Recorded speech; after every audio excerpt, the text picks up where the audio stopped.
Hello दोस्तों, मैं सुबह कुमार। दोस्तों, 67th बीपीएससी एंड सीडीपीओ के लिए जो पीटी दे रहे हैं उनके लिए भी इम्पोर्टेंट है, जो मेंस दे रहे हैं उनके लिए इम्पोर्टेंट है। इसमें फैक्चुअल क्वेश्चन के साथ मेंस के भी पार्ट को जोड़ा गया है। आप वीडियो को लास्ट तक देखिएगा। आपकी बहुत सारी फैक्ट्स जो भारत से रिलेटेड है, भारत भारत की शिक्षा से रिलेटेड है और बिहार की शिक्षा से रिलेटेड है। हम एक एक टॉपिक करके आत्मनिर्भर भारत के जितने भी टॉपिक है, शिक्षा हो गया, रोजगार हो गया, एमएसएमई सेक्टर हो गया, उद्योग हो गया, सबको हम एक साथ है जो करके है जो एक एक दिन में है जो उसको हम पूरा कर देंगे और ये आपका एक समग्र टॉपिक बन जाएगा। तो आप कहीं भी इसका है जो प्रयोग कर सकते हैं।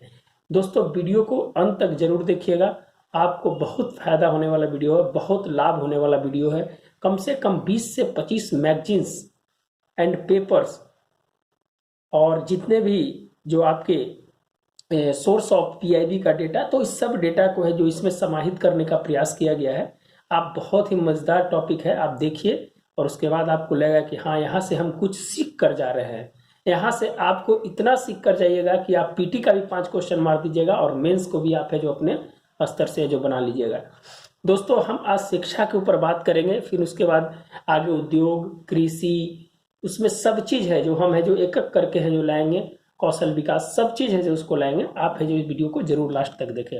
वीडियो अच्छा लगता है दोस्तों तो नम्र निवेदन है कि आप वीडियो को शेयर करें, लाइक करें और आपका जो उत्साह है वो चैनल को बढ़ाने में कहीं ना कहीं मदद देगा और हम भी है जो इस तरह से काम करेंगे। तो हम बढ़ते हैं दोस्तों आगे। आत्मनिर्भर भारत की नींव एवं आत्मनिर्भर बिहार, हम दोनों सेगमेंट को लेकर चलेंगे दोस्तों। निश्चित रूप से ये दोनों है जो इम्पोर्टेंट है। भारत बड़ी जनसंख्या वाला देश जो योजनाबद्ध एवं दूरदर्शी तरीके से अगर काम किया जाए तो मानव संसाधन को शक्ति के रूप में बदला जा सकता है। अगर भारत की जो जनसंख्या है दोस्तों, अगर इसको योजनाबद्ध तरीके से, दूरदर्शी तरीके से, संरचनात्मक तरीके से अगर इस पे काम किया जाए तो मानव संसाधन को शक्ति के रूप में बदला जा सकता है। और जो शक्ति है वो शक्ति कौशल के रूप में आएगी। युवा आबादी, आप जानते हैं दोस्तों कि भारत की जो अभी वर्तमान समय में युवा आबादी है जो 61.2% है और ये युवा आबादी है जो किसी भी देश की अर्थव्यवस्था के साथ साथ वहाँ के हर सेक्टर्स के परिप्रेक्ष्य में वो है जो रीढ़ की हड्डी के रूप में काम करता है, वो बैकबोन के रूप में काम करता है। तो 61.8% जो अपना युवा आबादी है, अगर उस युवा आबादी को हम अगर शिक्षित नहीं करेंगे, उसको स्किल्स नहीं बनाएंगे, आर्टिफिशियल इंटेलिजेंस से नहीं जोड़ेंगे, इंटरनेट ऑफ थिंग्स से नहीं जोड़ेंगे, हम ब्लॉकचेन तकनीक से नहीं जोड़ेंगे, हम है जो नई नई जो व्यवस्थाएं हैं उस व्यवस्थाओं को अगर हम उसमें है जो जानने का प्रयास नहीं करेंगे तो कहीं ना कहीं वो है जो हमारे लिए लाइबिलिटी बन जाएगा। और जब लाइबिलिटी बनेगा तो देश के लिए लाइबिलिटी बनेगा और जब देश की आर्थिक स्थिति जब है जो कहीं ना कहीं है जो खराब होगी तो है जो इसका प्रत्यक्ष रूप से है जो और अप्रत्यक्ष रूप से है जो लोगों के ऊपर है जो उसकी बुनियादी सुविधा पर है जो प्रभाव पड़ेगा। और जब बुनियादी सुविधा पर प्रभाव पड़ेगा तो उस देश की स्थिति कहीं ना कहीं है जो गर्त में जाती हुई दिखाई देगी। इसी क्रम में अगर हम बिहार की बात करें दोस्तों, तो बिहार की भी युवा आबादी अभी है जो आपकी जानते हैं कि 23 से 24 वर्ष है और है जो दूसरे संक्रमण काल से है जो गुजर रही है। आप जानते हैं कि 2001 से 2011 तक है जो अपनी जो जनसंख्या की वृद्धि दर है 25.42% रही है। और है जो अगर भारत के अगर बिहार ऐसे स्टेट को अगर वहाँ की जो कौशलता को अगर निपुण नहीं बनाया जाएगा तो वो है जो संपदा है जो अब आपदा में बदल जाएगी और वो आपदा कहीं ना कहीं वहाँ के मानव मूल्यों को भी प्रभावित करेगा, आपकी बुनियादी सुविधाओं को प्रभावित करेगा, हर सेक्टर में उसका प्रभाव पड़ेगा। तो निश्चित रूप से हमें उस संक्रमण काल की स्थिति जो है उस स्थिति को हमें बदलना होगा, हमें है जो कौशलता पर जोर देना होगा। इसलिए बिहार सरकार ने सबसे ज्यादा बजट है जो शिक्षा के क्षेत्र में है जो रखा है, उसकी चर्चा हम करेंगे। वीडियो बहुत ही मजेदार वीडियो दोस्तों, बहुत ही क्रिप्स वीडियो है। आप जब सुनिएगा तो आपके रोंगटे खड़े हो जाएंगे जब इस वीडियो को आप जब पूरा देखिएगा। तो किसी भी असंभव काम को करने की है जो ताकत रखती है। इस आबादी का 21वीं सदी सशक्त कौशल, आत्मनिर्भरता, समुचित नियोजन को डिजिटल साक्षरता के माध्यम से सशक्त एवं समृद्धि बनाने में महत्वपूर्ण भूमिका निभाएगा। आप जानते हैं दोस्तों कि किसी भी देश की जो व्यवस्थाएं हैं, शिक्षा व्यवस्था है, अगर उसको स्वावलंबन स्वाभिमान और स्वदेशी के रूप में भाषागत संगत रूप से अगर उसको है जो दिया जाए, व्यवसाय शिक्षा से जोड़ा जाए, तो निश्चित रूप से वहाँ की जो स्थिति है वो है जो निश्चित रूप से है जो एक नए भारत के निर्माण और आत्मनिर्भर भारत के निर्माण, स्वावलंबी भारत के निर्माण है जो निश्चित रूप से है जो एक नई ऊंचाइयों को है जो प्राप्त करेगा। हम है दोस्तों 75वें वर्ष जो अमृत महोत्सव जो मना रहे हैं दोस्तों। आप जानते हैं अमृत महोत्सव की जो शुरुआत हुई है वो है जो साबरमती से हुई है। आप जानते हैं कि दांडी यात्रा है जो आपका 1930 में जो हुआ था, उसमें हम आपको पीटी को भी फैक्ट्स को जोड़ते जा रहे हैं दोस्तों।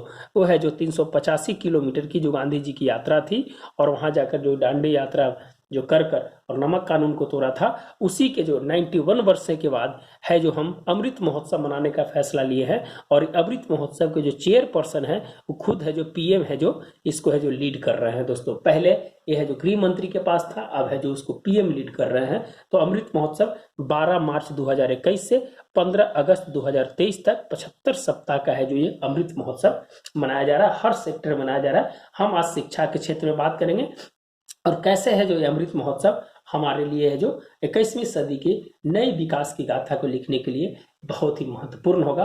और हम अपने 75 साल के इतिहास को भी खंगालने का प्रयास करेंगे कि हमने 75 साल में है जो क्या पाया और क्या खोया। हमें है जो उस स्थिति का भी है जो एनालिसिस करना होगा दोस्तों। तो स्वावलंबन, स्वाभिमानी और स्वदेशी से है जो हम है जो इस प्रकार से व्यवस्थाओं को हम बनाएंगे ताकि है जो हम आत्मनिर्भर बने, स्वावलंबन बने, स्वदेशी बने, ताकि है जो भाषागत बने। भाषागत से हमारी है जो स्किल बढ़ती है, और जब स्किल बढ़ती है तो समझने की क्षमता बढ़ती है, हमारा कौशल बढ़ता है। जब कौशल बढ़ेगा तो रोजगार भी बढ़ेगा, और जब रोजगार बढ़ेगा तो अर्थव्यवस्था पर भी है जो उसका है जो गहरा है जो सकारात्मक प्रभाव पड़ेगा। तो हमें जो उस दिशा में है जो काम करना है, हमें अगर इससे जोड़ना है तो स्वास्थ्य से भी जोड़ सकते हैं, तो वो एक अलग टॉपिक बन जाएगा। तो हम जब स्वास्थ्य की बात करेंगे तब है जो उसको जोड़ कर बताएंगे। श्रम शक्ति का उचित परिक्रम जो है, हमारा जो श्रम शक्ति है उसका कैसे है जो उचित परिश्रमिक मिले, उसके लिए कौशल विकास की है जो स्थापना 2016 में हुई थी। और जब 2000 कौशल विकास 1.0, 2.0, 3.0 का है जो फेज में हम पहुंच चुके हैं। और कौशल विकास के क्षेत्र में हमने क्या काम किया है, कैसे है जो शिक्षा के क्षेत्र में जो काम किया है, उस पर है जो हमें जो बात करेंगे। 40 क्षेत्रों में रोजगार के नए अवसर को द्वार के रूप में है जो कौशल विकास एक नई व्यवस्थाओं को और कौशल विकास में दृढ़ निश्चय और सारगर्भित रूप से उसे है जो स्किल करने में कम से कम ये है जो कौशल विकास एक नई है जो इबारत को है जो लिख रहा है। 2022 तक 40 करोड़ से अधिक छात्र छात्राओं को जो नन ITI होल्डर है जो है जो पढ़ाई उन्होंने छोड़ दिया है, उनके लिए भी है जो कौशल विकास है जो उसे जो 40 करोड़ से अधिक व्यक्तियों को कौशल विकास के रूप में है जो जोड़ना, उसे समग्र रूप से उससे है जो प्रशिक्षित करना और उससे है जो रोजगार के आईने में दिलाकर उसको खड़ा करना, ये है जो कौशल विकास की मेन इसकी भूमिका है। अगर हम बात करें इसकी जो रीढ़ है तो कैसे है जो इसकी शिक्षा व्यवस्था है जो इस पे जो भारी पड़ेगी, कैसे है जो शिक्षा व्यवस्था है जो इसको है जो काम करके आगे बढ़ने का है जो प्रयास करेगा। 1950 में दोस्तों हमारे पास 18.5% ही है जो हमारा साक्षरता दर था, जो 2011 में 77.7% तक है जो हमने है जो यहाँ तक है जो कवर किया है।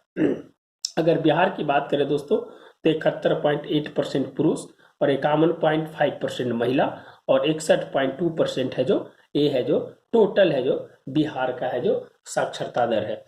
तो हम इसी कड़ी में जब अब आगे बात करेंगे दोस्तों, तो हमने 1951 से IIT खड़गपुर से जो शुरुआत की थी और वर्तमान में है जो 23 IIT तक है जो हमने सफर जो तय किया। उसमें पटना जो है, पीटी के लिए फैक्ट्स है दोस्तों, पटना है जो 2008 में IIT की स्थापना की गई थी और NIT की स्थापना है जो 2004 में की गई थी। पूछ देगा कि पटना में IIT है जो कब खुला था, तो आप जब तक नहीं जानिएगा तो आप तुक्का मार कर आइएगा। तो आप जान लीजिए कि पटना 2008 और NIT 2004 में है जो इसकी स्थापना की थी। IIM के सफर के बारे में अगर बात करें दोस्तों, तो वर्तमान में IIM है जो 19 है और IIM अहमदा है जो इसकी है जो फर्स्ट कड़ी के रूप में है जो जाना जाता है। नेशनल एजुकेशन पॉलिसी कस्तूरी रंगन कमेटी जो है उन्होंने व्यवसाय शिक्षा पर जोर देकर, और जानते हैं कि 34 साल के बाद है जो नई शिक्षा नीति है जो भारत सरकार के द्वारा है जो लाई गई। तो कुछ ऐसे डेटा है दोस्तों 2019 तक जो रिपोर्ट्स कस्तूरी रंगन कमेटी के पहले तक था कि 16.3% स्नातक भारत में, 14.2% स्नातकोत्तर और 11.3% सर्टिफिकेट कोर्स और 11.1% डिप्लोमा।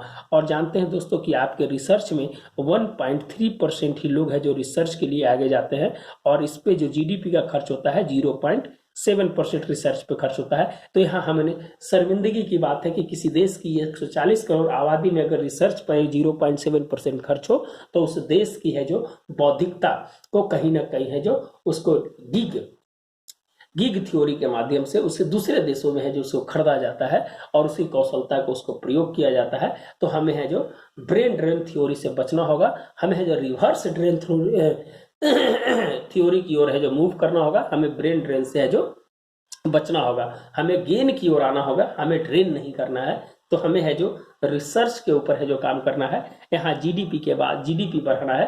राजीव गांधी के बाद से ये है जो धीरे धीरे है जो रिसर्च के क्षेत्र में है जो कहीं ना कहीं है जो नकारात्मकता देखने को मिली, और है जो द्वितीय जो एजुकेशन पॉलिसी आई थी उस पॉलिसी में है जो सर्टिफिकेट कोर्स पे है जो विशेष जोर दिया गया था, हमें साक्षरता बढ़ाने के ऊपर है जो जोर दिया गया था, लेकिन हमारी मौलिकता पे ध्यान नहीं दिया गया, जिसके कारण हमारी शिक्षा व्यवस्था है जो महंगी होती भी चली गई, और है जो कहीं ना कहीं है जो कौशलता के गर्त में भी है जो हम लोग है जो जाने का प्रयास किए। तो हमें शिक्षा व्यवस्था को किस तरह से मजबूत करना है, हमें उस एनालिसिस पे है जो बात करनी होगी, हमें वहां जाना होगा जहां से है जो शिक्षा व्यवस्था के एक नई ऊंचाइयों को है जो प्राप्त किया जा सके।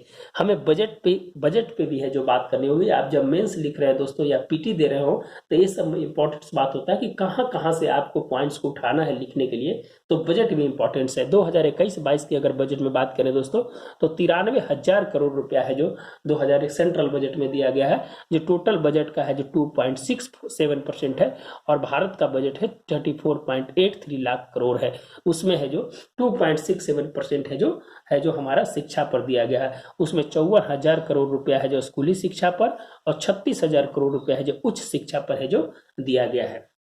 कुछ ऐसे बात है दोस्तों कि इसके साथ अगर हमें लिखना है तो बिहार की भी डेटा है जो आपको आनी चाहिए। जब बिहार की हम बात करेंगे दोस्तों तो 21,939.03 करोड़ जो टोटल है जो 21.94% है जो शिक्षा में है जो दिया गया है। आप जानते हैं 211,303 है जो टोटल है जो बजट है दोस्तों अपना बिहार का, 218,303 करोड़ है जो अपना बजट है। आप है जो इसको नोट डाउन जरूर कर लीजिएगा।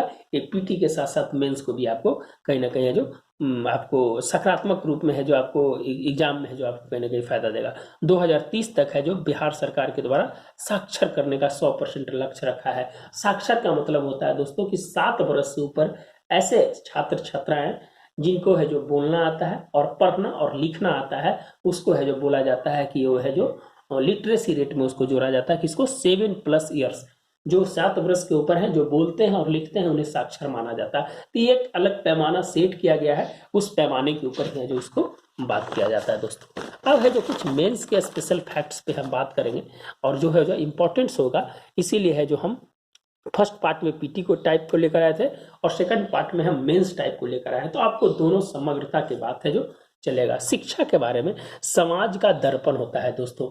आप जानते हैं कि मिरर ऑफ सोसाइटी के रूप में है जो शिक्षा को जाना जाता है, और यही मिरर ऑफ जो सोसाइटी है ये विश्व गुरु बनने में है जो भूमिका निभाता है। सोसाइटी की पहचान को एक नई निरंतरता और सारगर्भिता के साथ है जो एक नई पारदर्शिता को है जो लाने का प्रयास करता है, और समाज में नई विचारों को उत्पन्न करने की है जो शक्ति है जो कहीं ना कहीं है जो समाज के शिक्षा के रूप में है जो प्रदान किया जाता है। मौलिकता और शिक्षता दोनों एक ऐसे चीज है दोस्तों कि अगर मनुष्य के जीवन में दोनों अगर आ जाए तो उस जीवन को कहीं ना कहीं दूसरे को भी प्रकाशित करेगा और समाज को भी प्रकाशित करेगा, और वो जब दोनों मिल जाएगा तो देश को भी प्रकाशित करने में कहीं ना कहीं है जो उसकी भूमिका निभाएगी। एक देश एक शिक्षा की बात है जो किया जा रहा है दोस्तों कि एक देश अगर एक शिक्षा हो जाए तो सभी को है जो एक समान शिक्षा पर जोर दिया जाएगा, जिससे है जो भारत की जो वैज्ञानिकता से है जो कौशलता की ओर है जो एक नई ऊंचाइयों को प्राप्त कर सकेगा।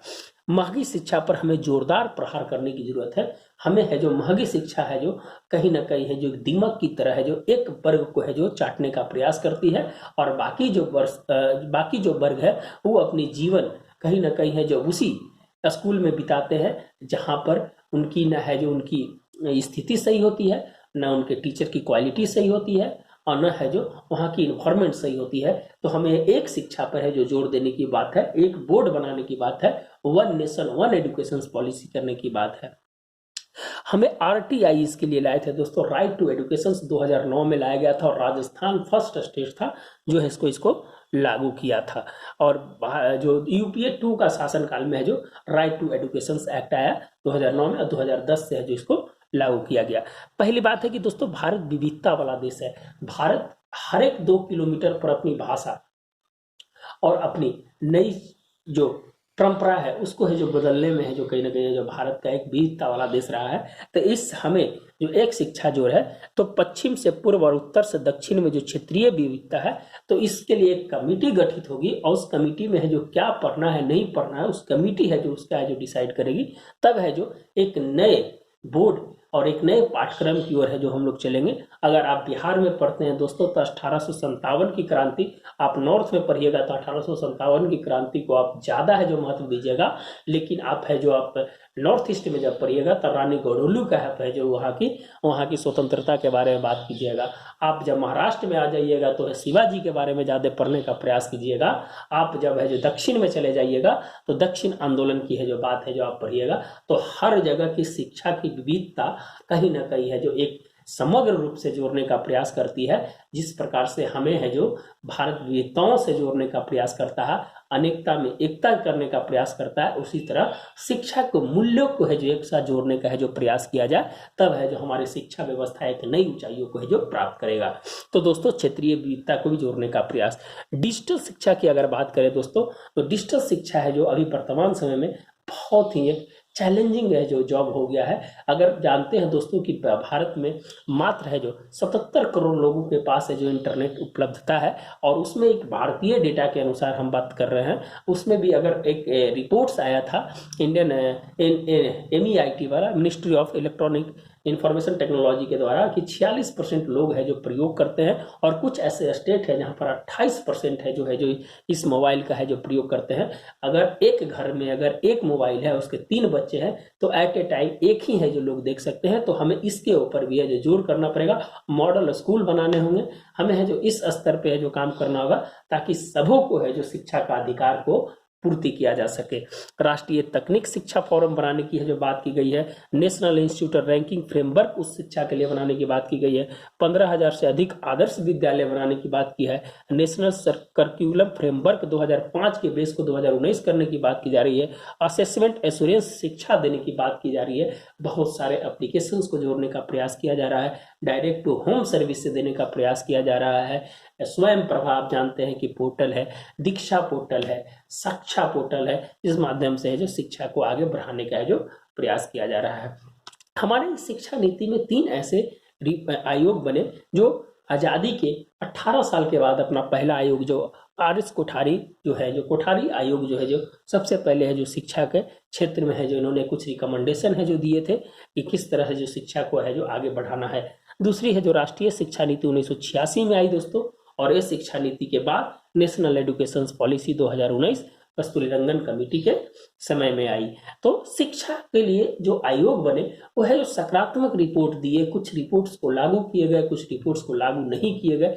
तो हमें है जो समग्र रूप से लागू करने की जरूरत है ताकि शिक्षा को है जो एक सकारात्मक समाज के आईना के रूप में, दर्पण के रूप में उसे प्रस्तुत किया जाए। शिक्षा समवर्ती सूची का विषय है दोस्तों, PT के साथ फैक्ट्स मेंस को देने जा रहे हैं। आपको कहीं भी पढ़ने की जरूरत नहीं है। आप जब इस वीडियो को देख लीजिएगा तो आपको लगेगा कि हाँ हम है जो टाइम खराब नहीं किया है। और यही निवेदन है दोस्तों कि आप है जो जरूर है जो वीडियो को सब्सक्राइब करें, वही मेरा मानक है। शिक्षा पर्व के रूप में है जो मनाने की है जो बात की गई है। टॉकिंग बुक्स, ये है जो दोस्तों दिव्यांगों के लिए है जो टॉकिंग बुक्स है जो ये है जो एक ऐसी 10,000 कोष का एक शब्दकोश बनाया गया है जिसमें दिव्यांगजन है उनके लिए है जो व्यवस्था है जो की जा रही है। SQFF है जो दोस्तों आप जानते हैं कि school quality assessment and accreditation framework है जो खोला जा रहा है, जिसमें है जो विभिन्न जो शैक्षणिक जो संस्थान है और जो बड़े बड़े संस्थान हैं और जैसे जो आपके जो तकनीकी संस्थान है, इस तीनों संस्थान को एक साथ लाने का प्रयास किया जा रहा है कि अगर कुछ अभाव हो तो उस कमियों को दूर किया जा सके। सॉरी दोस्तों। निष्ठा ऐप के बारे में आप जानते हैं दोस्तों कि निपुण भारत के लेकर है जो निष्ठा ऐप है जो बनाया गया है, जिसमें शिक्षकों की नई प्रणाली के बारे में है जो बात कर रहा है। निष्ठा में शिक्षकों की नई प्रणाली को लेकर है जो बात किया जा रहा है, उसके तकनीकी के प्रशिक्षण पे है जो जोर दिया जा रहा है। विद्यांजलि ऐप है दोस्तों। विद्यांजलि जो ऐप है, पोर्टल है, ये है जो दोस्तों कि जो शिक्षा स्वयं सेवक हैं वो है जो उनको जोड़ने का प्रयास कर रहा है। आप जानते हैं कि जो CSR है, जो कॉरपोरेट जो सर्विस है, जो 2% है जो दिया जाता है कंपनी के शुद्ध लाभ का खर्च करने के लिए, तो उस माध्यम से है जो इस क्षेत्र में जुड़कर है जो अपना काम है जो कर सकते हैं और है जो अपने जो CSR वैल्यू है उसको है जो शिक्षा में है जो खर्च कर सकते हैं।